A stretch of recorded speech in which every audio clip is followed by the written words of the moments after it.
Hello everyone, I am Risha. तो आज मैं आप लोगों को कुबूल है 2.0 का एपिसोड 4 को एक्सप्लेन करूंगा। तो कहानी की शुरुआत दिखाती है एयरपोर्ट से, और एयरपोर्ट से वो ज़ोया फारूकी का टिकट हो जाता है और वो वहाँ से जाने के लिए तैयार हो जाती हैं और सारा बैग वैग पूरा समेट कर चलने के लिए जाने के लिए तैयार हो जाती है। और वो मिस्टर खान असद से कहती है कि अब थैंक यू सो मच, आपकी वजह से मैं इतना कुछ गुंडों से लड़ पाई, thank you very very much. उसका शुक्रिया अदा करती है और वो वहाँ से चले जाती है और कहती है कि आप को जल्दी से बोर्ड पास कर लेना चाहिए। तभी वहाँ पर असद जैसे ही बोर्ड पास कर रहा होता है, तभी वहाँ पर उसकी पुरानी दोस्त आ जाती है और कहती है कि मैं अपने पति से डिवोर्स लेना चाहती हूँ और मैं तुम्हारे साथ निकाह करना चाहती हूँ। तभी वो कहता है कि बहुत लेट हो चुका है, लेकिन अब मैं ये निकाह नहीं कर सकता हूँ। तभी वो मुंह धोने जब बाथरूम में जाता है तो वो फ्लैशबैक में चला जाता है कि उस लड़की ने अपने पहले पति के लिए जो वो असद को उससे जब प्यार करती थी, वो लोग जब अफेयर में रिलेशनशिप में थे, तभी वो उसे छोड़ देती है क्योंकि उसके परिवार उससे फोर्स कर रहे थे कि जल्दी से वो शादी कर ले और अपना नया संसार बसा ले। और उस टाइम अरशद की भी हालत कंडीशन ठीक नहीं थी, फाइनेंशियल कंडीशन ठीक नहीं थी, इस वजह से वो उसे छोड़ देती है और वो उस वहाँ से चले जाती है। तभी अरशद को लगता है कि उस बाथरूम में कोई है।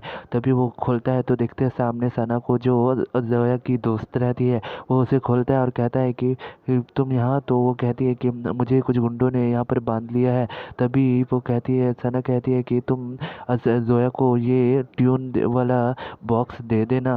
तभी वो असद ट्यून वाला बॉक्स ले लेता है और एरोप्लेन में चढ़ जाता है। और जोया के साथ बहुत बदसलूकी होती है उस प्लेन में, क्योंकि वहाँ पर अच्छे से ना ही खाना पीना हो रहा था, उसका सामान भी ले लिया जाता है। और वहीं दूसरी तरफ औरत को दिखाया जाता है, वही औरत जो असद और जोया पर नज़र रख रही होती है। वो लोग कहते हैं एक आपस में कि अगर जोया फारूकी अगर चली गई पाकिस्तान, तो इस्लामाबाद पाकिस्तान, अगर वो चली गई तो वो कभी हम उस तक कभी नहीं पहुंच पाएंगे। वो ये बात सुनकर कहती है कि शायद पहुंच सकते हैं और शायद पहुंच नहीं भी सकते हैं। तो ये सीन यहीं पर ख़त्म हो जाता है। और फिर दिखाई जाती कि असद आया है जोया के पास और कहता है कि तुम्हारा सामान बाहर छूट गया है, तुम जाके पहले उसे उठा लो, चलो मेरे साथ चलो। तभी जोया कहती है कि आप ये क्या कर रहे हैं। तभी वो उसे हक करता है और कहता है कि मैं जैसा कह रहा हूँ तुम वैसा ही करो, यहाँ पर कुछ गड़बड़ है। तभी वो समझ जाती है और कहती है कि हाँ, मेरा एक सामान छूट गया है। तभी वो लोग जैसे पीछे मुड़ते हैं तो पायलट, बहुत लंबा पायलट खड़ा रहता है और कहता है कि आप लोग प्लीज़ सीट पर बैठ जाइए। तो वो कहते कि नहीं, हमें एक सामान लेना है। तभी वो कहता है कि नहीं, आप लोग सीट पर बैठ जाइए चुपचाप। तभी वो जाकर बैठ जाता है असद और जोया सीट पर अपने। तभी वो सारे लोग जितने भी एरोप्लेन में रहते हैं वो लोग सारे असद और जोया पर हमला कर देते हैं और असद और जोया दोनों लड़ाई करना स्टार्ट हो जाता है। वहाँ उस एरोप्लेन में स्टार्ट हो जाता है और वो असद उन सारे लोगों को मार देता है और जोया भी नहीं छोड़ती है, उनका जमकर मुकाबला करती है और बहुत ही भयानक फाइट देखने को मिलता है। तभी जोया कहती है कि ये लोग कौन है। तभी असद कहता है कि ये ज़रूर तुम जिससे निकाह करने वाले थे उसका ही गुंडा होगा। तभी जोया कहती है कि नहीं, ये जो जिसके मैं हिट लिस्ट में हूँ, ये वो लोग के गुंडे हैं। तभी वो कहता है, असद कहता है कि मतलब तुम्हारा भी कोई हिट लिस्ट है। तभी वो कहती है हाँ। तो वो कहती है कि मैं पाकिस्तान से हूँ ना।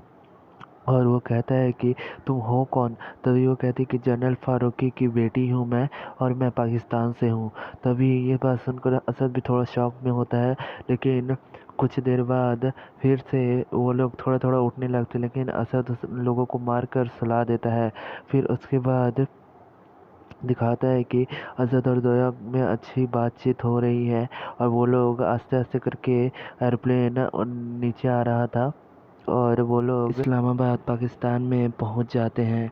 और वो लोग जैसे ही बाहर निकलते हैं, सारे इंडियन आर्मी लोग जो भी रहते हैं फोर्स पहने हुए, वो लोग असद पर बंदूक तान देते हैं और वो कहानी वहीं पर समाप्त हो जाती है।